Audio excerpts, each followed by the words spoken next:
Welcome back, guys, to another episode on Project Shed. So let's start off by setting this record straight, because quite a few of you, in the comments on the last few videos said I should have been inspecting the engine first before doing anything. Yes, I 100% agree. Yes, I should have looked at the engine first. I didn't. I went and bought an interior and filled up my garage, and then the interior was in the way, so then I needed to fit it so I could actually get in my garage again. Yeah, that's what I did. That's that. Next, I then decided that we're going to go and buy a house. So I'll be moving the house again, and there was an update called the Big Update not too long ago, where I explained this. So yes, I've not paid it as much attention as I should have done because that's took priority, and I'm sure most of you would have realised that the right thing to do. So anyway, I got it running the other day. I put the super battery on and charged it up and got it to fire, which is good because obviously then it ran. But you guys wanted me to inspect the engine, so today we're going to look over the engine and inspect it and see what we're going to do. She's running. Battery's a bit small, right, but she's running. Idle's still a bit rocky, but she revs good.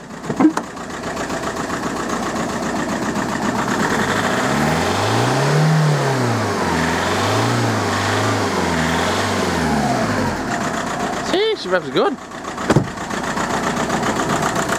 Just saying that she's so sluggish. So like I did say, I actually did get it running, and I think you've heard it running before anyway. When it runs, the idle's a bit lumpy, but once it's on boost, once it's picked up off idle, it's absolutely fine. There's like not an issue at all. So a couple of things that I've noticed so far. Let's start at the front. So below the oil filter housing, you have the oil cooler. The oil cooler's the bit down there. That's currently wet through. There's a really bad oil leak. I'm going to get on the floor and I'm going to see if I can show you. So, excuse me why I can't, because I can't actually see my camera. You can see there, that's the oil cooler. Absolutely sopping wet through. Obviously that is an oil leak. I don't know whether it's coming from a hole in the oil cooler or if it's just like an O-ring or a seal or something like that. But that's one thing we've got to look at. So we have to look at the oil cooler, so we can add that to the list of the engine to look at. Whilst I'm also sat on the floor, this is the side mount cooler.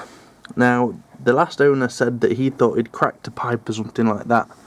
I've inspected the pipes. I'm going to get on the floor again. Hold on. I'm going to lie down again. There we go. So I've inspected underneath. As you can see there,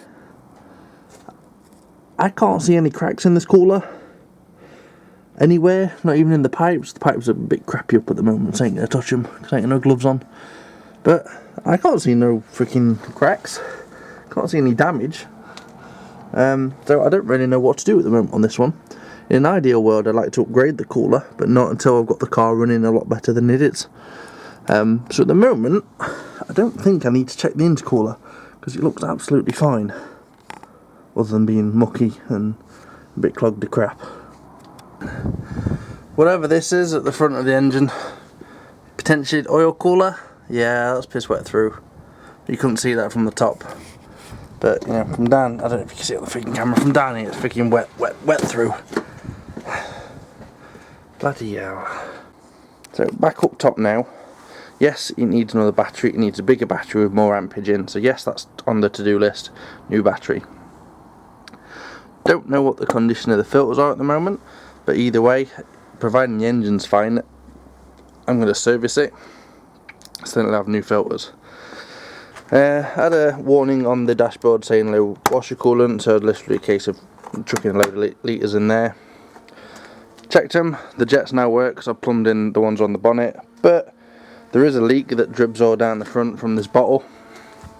I think it's supposed to be going into this, which then would do headlight washers, but it doesn't, it just dribbles out on the floor, so I'm wondering if that's connected or not, but I could do a bung in that, because obviously that's just going to waste my screen wash every time. Other than looking a bit tatty up the top, it just wants a good clean. get rid of some of these freaking rags and crap. Right, so then it brings us on to the top. This is very wet. Every time I dry this, I put that back on and it wets it all again, because that must just be sopping wet of oil. Don't know why it's sopping wet of oil, but it is. So I will clean it all up again, but it's just going to look the same again in a little while. So here we have the EGR valve. I don't know if there's an issue with it or not. There's no lights on the dashboard for it, but because it is there and dead easy to get to, it looks like someone, now from what I read online, there should be a clip on there that's a one-use clip, and it looks like it's been taken off. So maybe someone's took that off and cleaned it, maybe at some point, or it's had a new one, I don't know. Because it don't look bad condition other than a bit cakey, a bit oily. So I'm going to take that off and we'll clean that, just for a matter of fact, because I want to drive this car, so we'll clean that so it doesn't cause any issues anywhere. But then there's this oil residue that's, I don't know if you can kind of tell on the camera, it's building up between the back of the head and the inlet manifold, where the inlet manifold goes down. So I don't know if the rocker cover gasket's gone. Possibly it has. It hasn't on the front, and it hasn't on the side. I think someone spilled a load of oil when they've been topping it up. But until I get the EGR off to have a look, I don't really know. But there is oil all down the back of the engine. But from what I'm led to believe, there's holes in this EGR valve, which is like a breather, so oil and that can pass through it. But also if the rocker cover gasket's gone, it's going to leak all down the side of the engine. So I don't really know what it is until I start taking bits of the top of the engine off. So that is my summary of the engine. I did plug an OBD reader in the other day. So I plugged an OBD11 reader in, and it came back and said there was a misfire on cylinder 3. There was something to do with low voltage to the injector on cylinder 3, and then misfire detected on cylinder 3. So that's something I need to look at, because obviously that could be causing my lack of power issues. I have no idea about these engines. I wouldn't have thought there was electronic plugs on the injectors, but obviously there is.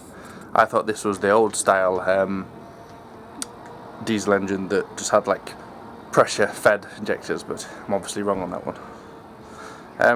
So that's where we're at with this engine. So I might have found where actually the oil leak's coming from. This bit of foam, I think, was supposed to be stuck onto the back of that and was around the back of there. It's really heavy because it's full of oil, and when I took the cap off, there's so much oil on the cap and on there, so I'm assuming that there should be a seal, or there was a seal, and it's worn away, or it's knackered, or it's fell off, or something like that. So I think oil's passing the cap and going down the back of the engine, so I think that's probably the oil leak. The dipstick tube is snapped down there, if you can see it. I don't know if that somehow helped cause the leak that's on the oil cooler. I don't really know. More bits of foam. Let's chuck that away under there. I don't really know at this minute. When I said about the oil leak on the back, I didn't realise this is like a thing that fits on top of another thing essentially. So it wasn't actually tight. Like, that was around there, and then I undid the cap off the top. So I've just put it tight now, and I don't know if that's going to help solve our leak issue at the back. I don't really know. If it's that easy, then wow, but I'm not sure if it will be.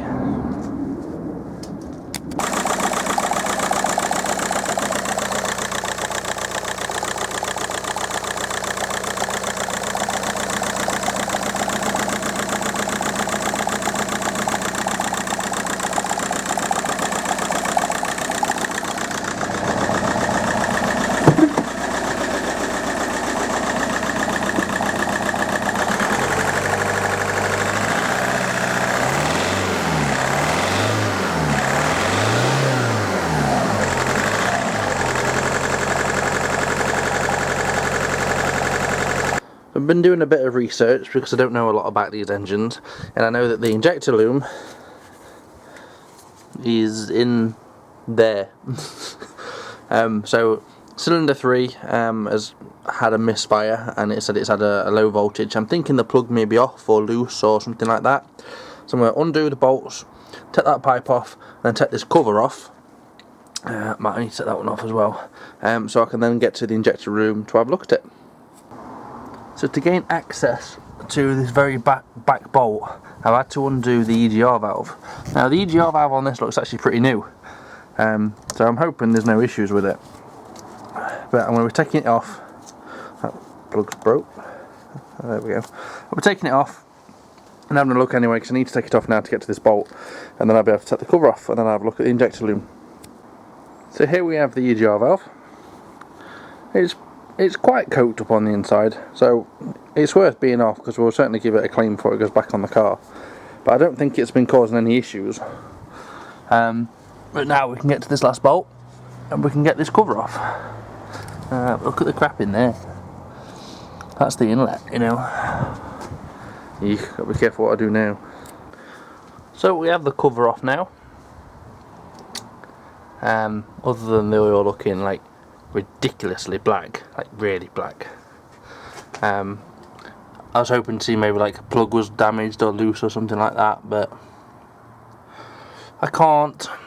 So I'm probably going to have to pull the loom out, like disconnect the injector, pull the loom out here, slide it out at the end, and then do like resistance checks on it, see if I can find the issue.